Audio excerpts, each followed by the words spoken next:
எல்லாருக்கும் ஹாய். என்னோட பேர் இர்ஃபான். இந்த வீடியோவில் வந்துட்டு நம்ம ரஜினியோட 3D ஹெட்டை வந்து எப்படி கிரியேட் பண்ணுறதுன்னு பார்க்க போகிறோம். ஸோ ஃபஸ்ட்டு வந்து நான் இந்த இமேஜை ChatGPTயில் ஜென்ரேட் பண்ணிக்கிட்டேன். ஸோ நெக்ஸ்ட்டு வந்து நம்ம என்ன பண்ண போகிறோன்னா செல்ஃபி டு 3Dயில் வந்து இந்த இமேஜை வந்துட்டு அப்லோட் பண்ண போகிறோம். ஸோ நம்ம செல்ஃபி டு 3D ஓப்பன் பண்ணிடலாம். இதில் வந்து நம்ம அந்த ஃபோட்டோவை வந்து செலக்ட் பண்ணிக்கலாம். ஸோ ரஜினி ஃபோல்டருக்கு போயிட்டு நான் அந்த ஃபோட்டோவை வந்து செலக்ட் பண்ணிக்கிறேன். இப்போ இது லோட் ஆகிட்டு நமக்கு வந்துட்டு ஒரு 3D ஹெட்டை வந்துட்டு ஜென்ரேட் பண்ணிடும். ஸோ இப்போ 3D ஹெட்டு ஜென்ரேட் ஆகிடுச்சு. இதில் வந்து ஹேரும் டெக்ஸ்சரும் வந்துட்டு நம்ம அப்டேட் பண்ணணும். ஸோ வந்துட்டு ஃபஸ்ட் இதை எக்ஸ்போர்ட் பண்ணிவிட்டு அதை வந்துட்டு நான் பிளெண்டரில் ஓப்பன் பண்ணிக்கிறேன். ஸோ பிளெண்டர் ஓப்பன் பண்ணிவிட்டு அந்த ஃபைலை வந்துட்டு நம்ம இங்கே ட்ராக் பண்ணி போட்டுடலாம். ஸோ நான் அந்த GLTF ஃபைலை வந்துட்டு பிளெண்டருக்குள்ளே தூக்கி போடுறேன். இங்கே இம்போர்ட் கேட்குது, இம்போர்ட் கொடுத்துக்கிறேன். ஸோ இங்கே லோட் ஆகிட்டு அந்த ஃபேஸ் வந்துட்டு இங்கே வந்துடும். இப்போ வந்துட்டு நான் டெக்ஸ்சரை எனேபிள் பண்ணிக்கிறேன். இப்போ பார்த்தீங்கன்னா இந்த சீன் வந்துட்டு கொஞ்சம் டல்லாக இருக்குது. இந்த டல்னஸாக போக்குறதுக்கு நம்ம வந்துட்டு பிரின்சிபல் VSTF தூக்கிட்டு எமிஷனை போட்டுக்கலாம். ஸோ பிரின்சிபல் VSTF டெலீட் பண்ணிவிட்டு இந்த இடத்துல வந்துட்டு நான் எமிஷனை சர்ச் பண்ணிக்கிறேன்.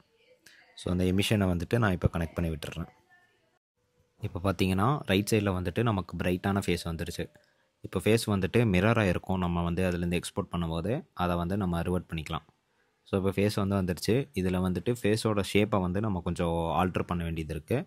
ஸோ அதனால் ஸ்கல்ப்டிங் போயிட்டு நம்ம வந்து ஒரிஜினல் இமேஜை பார்த்துட்டு இந்த ஃபேஸை வந்து கொஞ்சம் நம்ம மாடிஃபை பண்ணிக்கலாம்.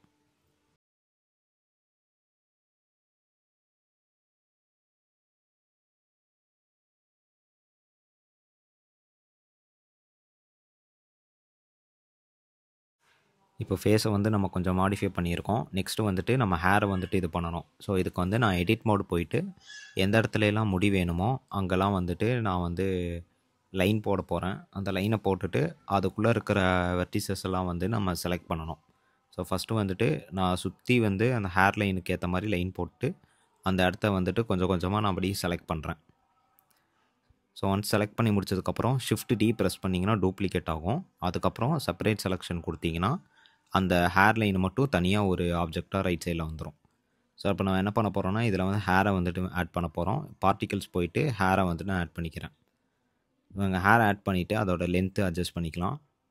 ஸோ நமக்கு எவ்வளோ பெரிய முடி வேணுமோ அதுக்கு ஏற்ற மாதிரி அந்த லென்த்தை வந்துட்டு நம்ம இங்கே வச்சுக்கணும்.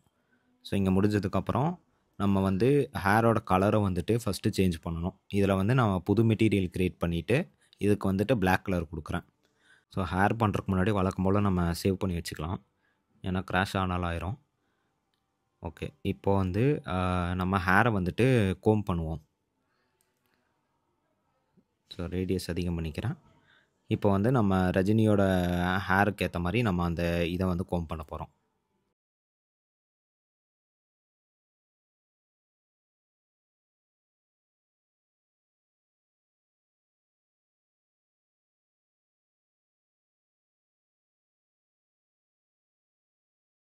ஹேர் வந்து நம்ம கொஞ்சம் கொஞ்சமாக தான் மாடிஃபை பண்ணி பார்க்கணும். ஏன்னா எடுத்தோன்னே பக்காவாக வராது. இதை நான் வந்து ஒரு 1/2 அன் ஹவர் மாதிரி டைம் எடுத்து தான் இதை பண்ணியிருக்கேன். ஸோ இப்போ வந்துட்டு ஹேர் வந்துட்டு நம்ம கிட்டத்தட்ட அதே மாதிரி மேட்ச் பண்ணிட்டோம்.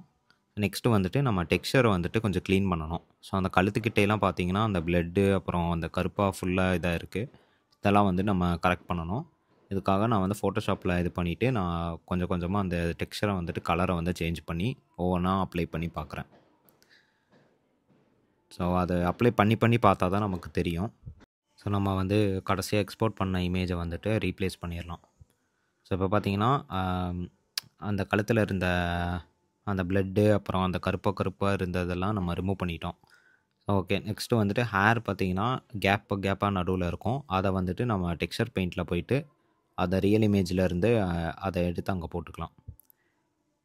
ஸோ ஃப்ரண்ட் லைனை வந்துட்டு நம்ம டெக்ஸ்சர் பெயிண்ட் வச்சு கவர் பண்ணிட்டோம். ஸோ நடுவில் இருக்கிற முடி எல்லாத்தையும் வந்துட்டு நம்ம ஃபோட்டோஷாப்பில் தான் ஃபிக்ஸ் பண்ண முடியும்.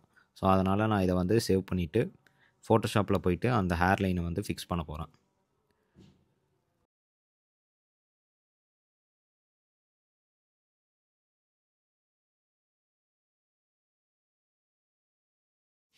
இது வந்து என்கிட்ட ஆல்ரெடி ஒரு ஹேர் இமேஜ் இருந்துச்சு. அதை தான் நாங்கள் போட்டிருக்கேன். இதோட கலரை வந்துட்டு நம்ம இப்போ ஏற்ற மாதிரி அந்த கலருக்கு அட்ஜஸ்ட் பண்ணிக்கணும். ஸோ எல்லாம் முடிஞ்சுது. இப்போ நான் வந்து இந்த டெக்ஸ்சரை வந்து ரீப்ளேஸ் பண்ணுறேன். ரீப்ளேஸ் பண்ணக்கப்புறம் நம்ம பார்த்திங்கன்னா முடி வந்துட்டு பக்காவாக மாறிடுச்சு. ஸோ இப்போது பின்னாடி இருக்கிற முடி வந்துட்டு ப்ராப்பராக இல்லை, ஒரு மாதிரி வளைஞ்சு போயிருக்கு. அப்புறம் இந்த சைடு இமேஜும் வந்துட்டு சைடில் வந்து ரொம்ப ரொம்ப கரெக்டாக கட் பண்ண மாதிரி இருக்குது. அதை வந்து நம்ம கொஞ்சம் முன்னாடி பின்னாடி மாற்றி விடணும். அதனால் கொஞ்சம் ஸ்ரிங்க் பண்ணிக்கலாம் அந்த இடத்த. ஸோ நெக்ஸ்ட்டு வந்து பேக் சைடும் வந்துட்டு கொஞ்சம் கரெக்ட் பண்ண வேண்டியது இருக்குது.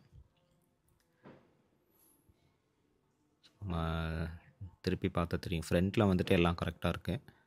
நம்ம ரொட்டேட் பண்ணி பார்க்கும்போது பேக் சைடில் பார்த்திங்கன்னா ஒரு மாதிரி வளைஞ்சிருக்கு. லெஃப்ட் சைடில், ரைட் சைடில் கரெக்டாக இருக்குது. ஸோ லெஃப்ட் சைடையும் வந்துட்டு நம்ம எக்ஸ்ட்ராவாக இருக்கிறதெல்லாம் கொஞ்சம் ரிமூவ் பண்ணிடலாம். ஸோ கோம் பண்ணி விட்டுடலாம் அதை. ஓகே, இப்போ வந்து எல்லா சைடும் ஒரே மாதிரி இருக்குது. இப்போ ப்ரிவ்யூ பார்ப்போம். ஓகே, நம்ம வந்து 3D ஃபேஸை வந்து க்ரியேட் பண்ணிட்டோம். இதே மாதிரி உங்களோட 3D ஃபேஸை க்ரியேட் பண்ணோன்னா மைனுன்னு கமெண்ட் பண்ணுங்கள். நெக்ஸ்ட் வீடியோவில் வந்து நான் உங்களோட 3D ஃபேஸை பண்ணுறேன். அப்புறம் நிறைய பேர் வந்துட்டு ஃபேஷியல் எக்ஸ்ப்ரெஷன் வந்துட்டு எப்படி இதில் கொடுக்குறதுன்னு கேட்டுட்ருந்தீங்க. அதை நான் வந்துட்டு இன்னொரு வீடியோவில் எப்படி ஃபேஷியல் எக்ஸ்ப்ரெஷன் கொடுக்குறதுன்னு தெளிவாக வீடியோ போடுறேன். அதில் வந்து நம்ம ஒரு ஸ்கிரிப்ட் ரெடி பண்ணிட்டோன்னா இதில் க்ரியேட் பண்ணுற அந்த செல்ஃபி டு 3Dயிலேருந்து க்ரியேட் பண்ணுற எல்லா 3D மாடலுக்கும் நம்ம வந்து 1 கிளிக்கில் வந்து ஃபேஷியல் எக்ஸ்ப்ரெஷனை கொண்டு வந்துடலாம். ஸோ நான் அதை வந்து க்ரியேட் பண்ணுனா அந்த வீடியோ வந்துட்டு நான் போடுறேன்.